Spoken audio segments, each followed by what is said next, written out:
به نام خدا سلام، کیارش هستم و خیلی خوش اومدید به یه ویدیو دیگه از چنل من. خب چند وقتیه خودم حقیقتا دارم بدوارد بازی میکنم. بدوارد بازی میکردم ولی خب تا حالا راجعش کانتنت نساختم و خب امروز اومده بودم یکی از مهمترین چیزا، یعنی کلاینت، تاریخچه کلاینت های ماینکرافت رو شما شرح بدم.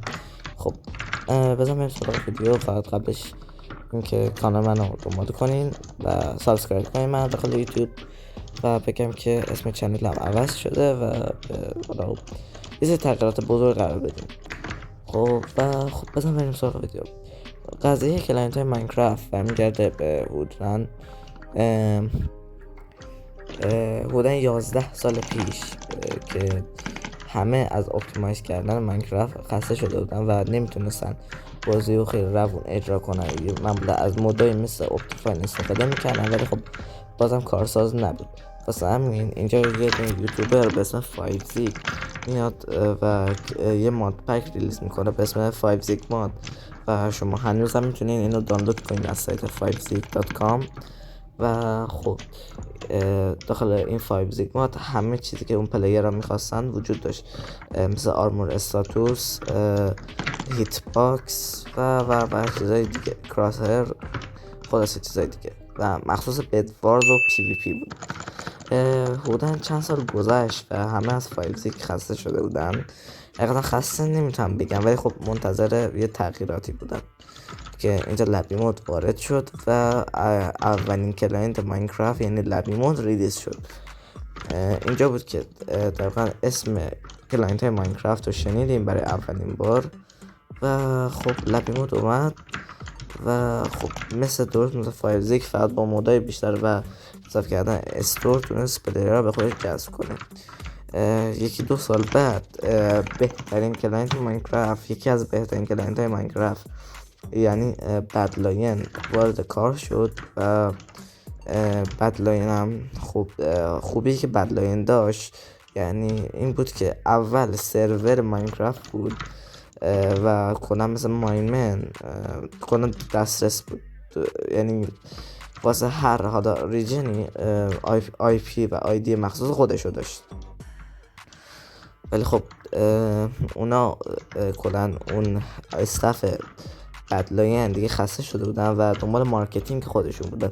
واسه هم میان و خودشون میان در واقع یه کلاینتی مثل لبی مود فقط با آپشن خیلی بیشتر اضافه میکنن و خب یه کاری میکنن که خوب واسه پی وی پی خیلی خوب باشه و بتونه هر دمیج و پی وی پی رو به خوبی ریجستر کنه واسه یه بدلاین و میاد با یه شرکت بزرگترین یکی از بزرگترین شرکت گیمینگ به اسم ESL میاد همکاری میکنه و بدلاین کلاینت اونجا منتشر میشه.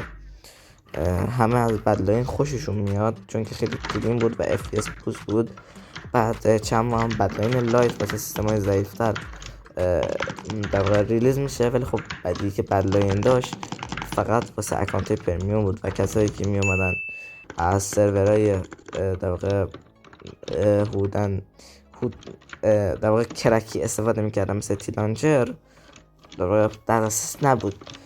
و خب اینجا بود که در واقع پلیرهای سرور میان چیت بریکر درست میکنن و در واقع چیت بریکر پدر لونار کلاینته و خب خیلی استقبال میشه، خیلی خوششون میاد پلیرها. ولی خب چیت بریکر هم میخوابه در نهایت و اینجا یه فردی به اسم جردن با کمک سایکی و مکگای، فکر کنم این شما اینا رو بشنوید، یوتیوبر هستن، میان و کلاینت خودشون رو ریلیز میکنن به اسم لونار که محبوب‌ترین کلاینت ماینکرافت میشه. ولی خب حالا اگه بخواید من یه مقایسه بین کلاینت ها هم میذارم و بعد از اون یکی از FPS بوست ترین کلاینت هایی که من باش کار کردم یعنی ملون کلاینت ریلیز میشه. خوبیه که ملون داشت این بود که واسه اکانت کرکی هم دو دسترس بود و کلا یه حس بهتری میداد. ولی خب الان دیگه نه فایل وجود داره و شما نمیتونید دانلودش کنین.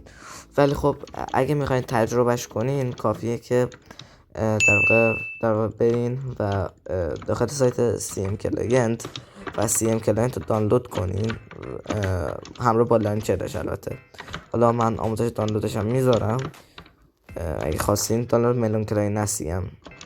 و خب ملون کلاینت هم میشه گفت پدر CMه، ولی خب با تغییرات خیلی بیشتر و خب آپشن های بیشتر.